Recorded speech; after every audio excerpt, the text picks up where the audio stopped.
আসসালামু আলাইকুম। MR piece home care limited এর পক্ষ থেকে আপনাদের সবাইকে স্বাগত। আজকে আমি একটা নতুন ভিডিও নিয়ে হাজির হয়েছি। কিভাবে অক্সিজেন সিলিন্ডার ব্যবহার করতে হয় সে নিয়মবিধি দেখিয়ে দেওয়ার জন্য। অনেকেই সিলিন্ডার কিনে নিয়ে যাচ্ছেন, বাসায় নিয়ে সঠিকভাবে ব্যবহার করতে পারছেন না, তাদের জন্যই মূলত আমাদের এই ভিডিওটি। আজকে আরেকটা কথা আমি বলে দিই, সেটা হলো আরও একটা জিনিস আমরা দেখাবো। একটা অক্সিজেন সিলিন্ডার ব্যবহার করতে কি কি জিনিস প্রয়োজন হয় এবং কি কি জিনিস আপনি এটার সাথে পাচ্ছেন বা কি কি থাকবে, টোটাল একটা ফুল সেটআপ আমি আজকে আপনাদেরকে দেখাবো। তো আপনারা দেখতে পাচ্ছেন আমার পাশে অক্সিজেন সিলিন্ডার রাখা আছে এবং আমি একটি অক্সিজেন ফ্লোমিটার বা অক্সিজেন রেগুলেটর বলা হয়, এটা রাখা আছে। এটা দিয়েই মূলত আমি আজকে দেখাবো যে আসলে এটা কিভাবে সঠিকভাবে আপনারা সেট আপ করবেন এবং কিভাবে ব্যবহার করবেন। তো সবারই অনুরোধ থাকবে ভিডিওটা না টেনে সম্পূর্ণ ভালোভাবে দেখার জন্য। ফাঁকে ফাঁকে আমি বলে দিব আসলে কি জন্য বা আমরা এই অক্সিজেন সিলিন্ডারটা কখন ব্যবহার করব। তো দেখতে থাকুন। আমি শুরু করছি কিভাবে অক্সিজেন সিলিন্ডারটা প্রথমে সেট আপ করতে হয়। তার আগে আপনারা দেখে নিন এটার সাথে কি কি থাকবে। একটা অক্সিজেন সিলিন্ডারের সাথে যেটা হলো প্রয়োজন সেটা হলো ফার্স্ট অক্সিজেন সিলিন্ডার ফুলফিলিং করা এবং একটি অক্সিজেন ফ্লোমিটার বা অক্সিজেন রেগুলেটর। সেটার সাথে থাকতে হবে হিউমিডিফায়ার, মাস্ক অথবা নাজাল ক্যানুলা।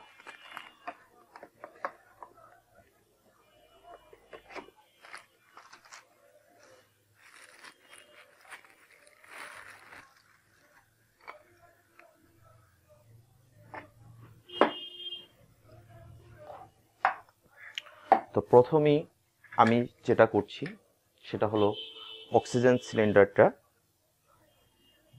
দেখুন এভাবে, এখানে অবশ্যই এটা হোল আছে আপনারা দেখতে পারবেন। এখানে বসিয়ে এভাবে সুন্দর করে হাত দিয়ে এটাকে টাইট করে নিতে হবে।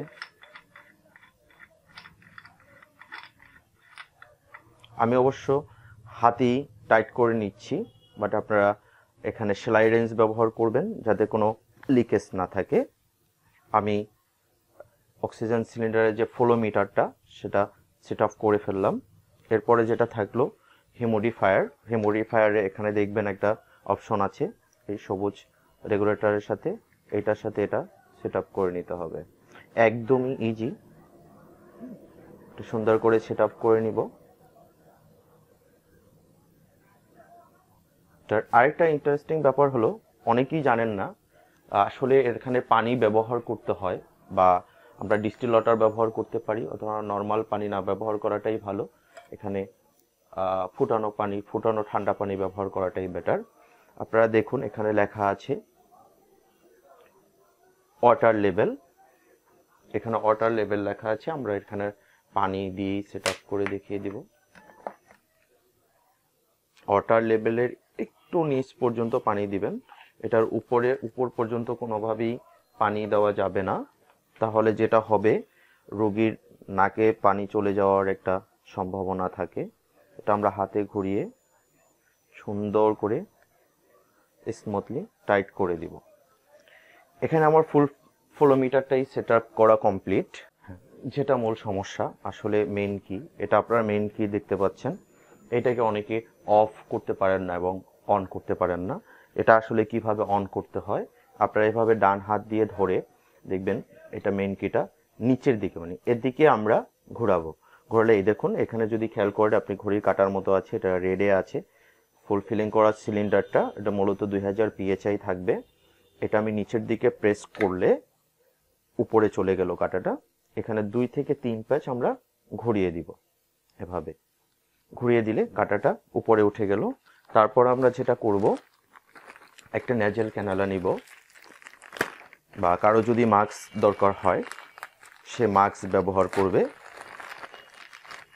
আমি এখানে নর্মালি নেজাল ক্যানুলা ব্যবহার করছি। এটাকে দুটো মাথায়, একটা হলো দেখা যাবে দুটো আছে, এটা পেশেন্টের নাকে যাবে এবং এটা সিলিন্ডারের সাথে এখানে অপশন দেয়া আছে, এখানে সুন্দর করে প্রেস করে লাগিয়ে নিতে হবে। তারপরে আমি যেটা করব, আমি একদম পরে দেখাই দিচ্ছি আপনাদের সুবিধার জন্য।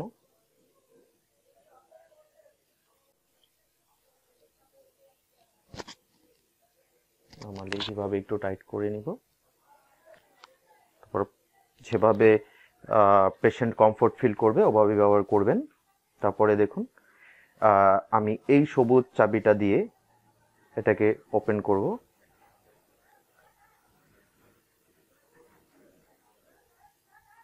ওপেন হয়ে গেল, দেখুন বুদবুদ করছে, নিচে পানিটা বাবল উঠছে, বোঝা যাবে যে আমার অক্সিজেন পাস হচ্ছে এখান দিয়ে। এবং আরেকটা বিষয় আমি আপনাদেরকে দেখিয়ে দিই যে আমি কত লিটার দিচ্ছি সেটা কিভাবে বুঝবো বা কততে আমার সিলিন্ডারটা চলছে। এখানে দেখুন লেখা দাগ দেখা যায়, কিছু বল আছে একটা পারদের মতো, নিচ থেকে 1 2 3 4 5 6 এভাবে উপর পুরো 15 লিটার পর্যন্ত আছে। এখন আমি বলটা দিয়ে রেখেছি 3 লিটারে। 3 লিটারের মাঝামাঝি অবস্থানে বলটা থাকবে, তাহলে আপনি প্রপার 3 লিটার অক্সিজেন ফ্লো পাবেন। এই হলো সেটআপ এবং ব্যবহার করার নিয়ম, এতটুকুই। এবং অবশ্যই পেশেন্টকে অক্সিজেন ব্যবহার করে মিনিমাম 5 মিনিট পর হলেও ওনার পালস অক্সিমিটার দিয়ে ওনার পালস রেটটা মাপতে হবে এবং অক্সিজেন লেভেলটা মাপতে হবে। তারপরে যখন আমাদের লাগবে না তখন আমরা যেটা করি, অক্সিজেনটা এখান দিয়ে বন্ধ করে রাখি। এটা একটা মূল প্রবলেম, দেখা গেছে বন্ধ হয়ে গেছে, এখান থেকে মেইন কিটা অন করাই থাকে। অনেক সময় ছোট লিক, অনেক প্রেশার থাকে 2000 PSI, অনেক প্রেশার। দেখা গেছে আমি একটা সময় গিয়ে দেখি যখন রোগীর প্রয়োজন তখন আর সিলিন্ডার অক্সিজেন নেই, আস্তে আস্তে বেড়ে চলে গেছে, লিকেজ হয়ে গেছে।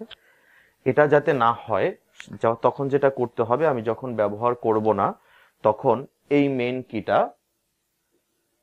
উল্টো দিকে মানে উপরের দিকে ঘুরিয়ে এভাবে ঘুরিয়ে বন্ধ করে দিতে হবে, ফুল টাইট দিয়ে দিতে হবে। তাহলে এই অক্সিজেন সিলিন্ডার থেকে আপনার আর লিকেজ হওয়ার কোনো সম্ভাবনা থাকবে না বা অক্সিজেনটা কোনোভাবেই ওয়েস্ট হওয়ার সম্ভাবনা থাকবে না। তো এখন আমি আপনাদেরকে বলবো যে আসলে কখন কি জন্য এই অক্সিজেন সিলিন্ডারগুলো ব্যবহার করা হয়, এবং অবশ্যই এই রকম সিমটম দেখলে ডক্টরের পরামর্শ নিতে হবে। ডক্টর যদি আপনাকে অক্সিজেন সিলিন্ডার ব্যবহার করতে বলেন তখনই আসলে অক্সিজেন সিলিন্ডারটা ব্যবহার করতে হবে। আসলে ডক্টরের পরামর্শ ছাড়া নিজে নিজে কোনো জিনিসই ব্যবহার করা উচিত নয়। আপনারা দেখবেন আসলে মূলত সিওপিডি এবং যাদের শ্বাসকষ্ট এজমাজনিত রোগ আছে তারাই অক্সিজেন সিলিন্ডারগুলো ব্যবহার করে থাকেন। অনেক সময় শ্বাসকষ্টের জন্য অক্সিজেন সিলিন্ডারগুলো ব্যবহার করে থাকেন।